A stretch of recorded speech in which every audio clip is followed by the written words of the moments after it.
Imagine a decade where the undead ruled the silver screen, a time when zombies weren't just monsters, but metaphors.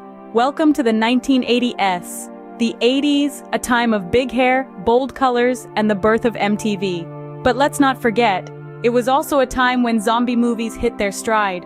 This was the decade when the undead truly awakened, shuffling their way into our hearts and nightmares with a vengeance. In the shadow of the Cold War, with the threat of nuclear annihilation looming large, the 80s saw a rise in movies that reflected society's deepest fears. And what could be scarier than the dead rising from their graves? Zombies became a metaphor for the anxieties of the time.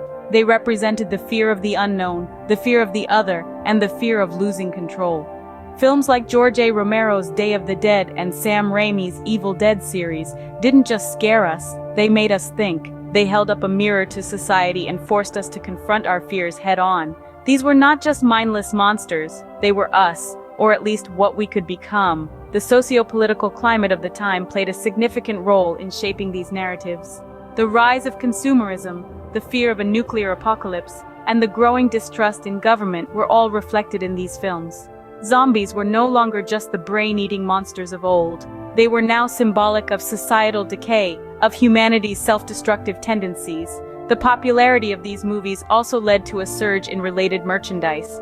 From action figures to video games, zombies were everywhere. They even found their way into our music, with bands like The Cramps and Oingo Boingo incorporating zombie themes into their songs. As the decade progressed, so did the zombie genre. It evolved, adapted, and pushed boundaries. It was no longer confined to the realm of horror. It permeated other genres, from comedy to drama, proving that zombies could be more than just horror movie fodder. The 1980s were a golden age for zombie cinema, a time when the undead were more than just horror movie fodder. The 1980s saw zombies shuffle out of the graveyard and into the mainstream. It was a decade where the undead gnawed their way into pop culture, leaving an indelible mark on film history. Let's start with Day of the Dead, the third installment in George A. Romero's legendary Dead series. Released in 1985, it offered a grim vision of a world overrun by the undead. Romero's zombies were no longer just mindless ghouls. They were symbols of societal decay, embodying the fear and paranoia of the Cold War era. Then we have Return of the Living Dead. This 1985 cult classic took a more comedic approach, injecting a dose of punk rock attitude into the zombie genre. Directed by Dan O'Bannon, it's best remembered for introducing the concept of zombies craving brains, a trope that's now a staple of the genre. And who could forget about Evil Dead? This Sam Raimi-directed masterpiece blended horror with slapstick comedy, creating a unique experience that still resonates with audiences today. With its over-the-top gore and iconic hero, Ash Williams, played by the charismatic Bruce Campbell, Evil Dead turned the zombie genre on its head. Behind the scenes, special effects artists were the unsung heroes, bringing these undead nightmares to life. Tom Savini, known as the Godfather of Gore, revolutionized the industry with his gruesome and realistic effects in Day of the Dead. His work set a new standard for horror makeup, inspiring a generation of artists to push the boundaries of what was possible. These films weren't just about scares, they were reflections of the times, commenting on societal issues like consumerism, class conflict, and the threat of nuclear war. They brought depth and complexity to a genre often dismissed as mere schlock. These movies didn't just redefine the zombie genre, they redefined cinema. They showed that horror could be more than just cheap thrills and jump scares, that it could be a vehicle for social commentary and a mirror for our deepest fears. And in doing so, they ensured that zombies would forever be a part of our cultural landscape. Zombies didn't just invade the movie theaters in the 80s, they clawed their way into every corner of pop culture. The undead weren't content with merely haunting our screens. They extended their grasp, reaching out from the silver screen to infiltrate our daily lives in ways we could not have imagined. The world was gripped by a fascination with the macabre, and the zombie craze left a lasting impression on the cultural zeitgeist. Let's start with the toys. Who could forget the thrill of tearing open the packaging of a brand new zombie action figure? These toys weren't just playthings, they were miniature representations of our favorite silver screen monsters. They gave us the power to recreate our favorite scenes, to take control of the narrative, to become the storyteller. And let's face it, they were just plain cool. Merchandise, too, was not immune to this zombie invasion.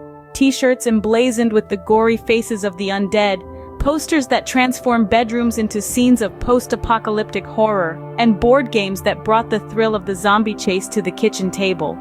The 80s saw a surge in zombie-themed merchandise that allowed fans to carry a piece of their favorite horror flicks with them wherever they went.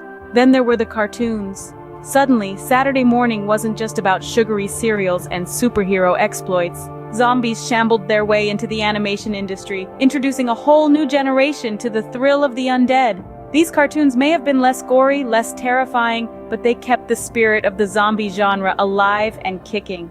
And let's not forget the music. Album covers took a turn for the macabre, with bands adopting zombie themes both in their artwork and their lyrics. The undead had officially entered the music scene, and they were here to stay. From action figures to album covers, zombies were everywhere in the 80s. They transformed our cultural landscape, leaving an indelible mark on the decade, one that we can still see and feel today. The 1980s may be long gone, but the zombies they unleashed are still very much alive. Isn't it remarkable how the undead from the 80s refused to stay buried? The zombie phenomenon of that vibrant era continues to claw its way into our modern culture, influencing everything from contemporary films to TV shows, and even our beloved pop culture. Take a moment to think about the recent blockbuster movies and cult TV series that have dominated our screens. Many of them owe a debt of gratitude to the 80s zombies, drawing inspiration from their gritty storytelling, the dark humor, and the chilling suspense that kept us on the edge of our seats. The Walking Dead, World War Z, Zombieland, these are just a few examples of the undead's lasting impression. But it's not just the silver screen that's been infected with the zombie fever. Pop culture, too, has been bitten by the bug.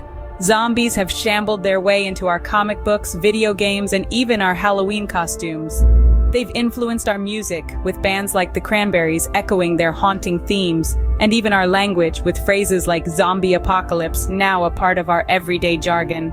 Let's not forget the merchandise, those delightful ghoulish toys and collectibles that keep the 80s zombie nostalgia alive. And who could overlook the cartoons? From Scooby-Doo's Zombie Island to the more recent zombie tidal wave, our animated friends have certainly had their share of encounters with the undead. It's clear that the zombies of the 80s have left an indelible mark on our culture. They've shaped our tastes and our fears, and in doing so, they've shown us that even the most horrifying monsters can become a beloved part of our world. The influence of the 80s zombie movement is a testament to the power of creativity and imagination. It's a reminder that great storytelling, no matter how gruesome or terrifying, can transcend time and continue to captivate audiences for generations. The zombies of the 80s may be rotting, but their legacy is anything but. The 1980s were a time of big hair, big music, and even bigger zombies. This was a decade that saw the undead rise, not just on the silver screen, but in every facet of popular culture. It was a time when the living dead didn't just haunt our nightmares, but also our toy boxes, our TV screens, and even our turntables. From the hauntingly gruesome to the hilariously campy, the 1980s gifted us with a multitude of zombie films. These movies not only entertained us, but also pushed the boundaries of the genre. They explored new narratives, introduced unforgettable characters, and of course showcased some of the most creative and gory special effects of the time. But the zombie movement didn't stop at the cinema. It spread like a contagion, infecting other forms of media and entertainment. Toys, merchandise, and cartoons started featuring these reanimated corpses, making the undead a part of everyday life. Music, too, was not immune. The decade saw songs and albums inspired by these creatures, with artists harnessing the raw, primal energy of the zombie for their hair-raising rock and roll. And let's not forget the lasting legacy of the 1980s zombie phenomenon. The influence of this era can still be felt today in the countless zombie films, TV shows, games, and more that continue to captivate audiences worldwide. The 1980s didn't just bring the undead to life, it made them a permanent part of our cultural landscape. So, as we've seen, the 1980s were more than just a decade. They were the dawn of a new age, an era that shook up the horror genre and gave us a new kind of monster to fear. They were a time when the world fell in love with the undead, embracing the zombie as a symbol of rebellion, of fear, and of fun. So the next time you watch a zombie flick, remember the decade that brought the undead to life, the 1980s.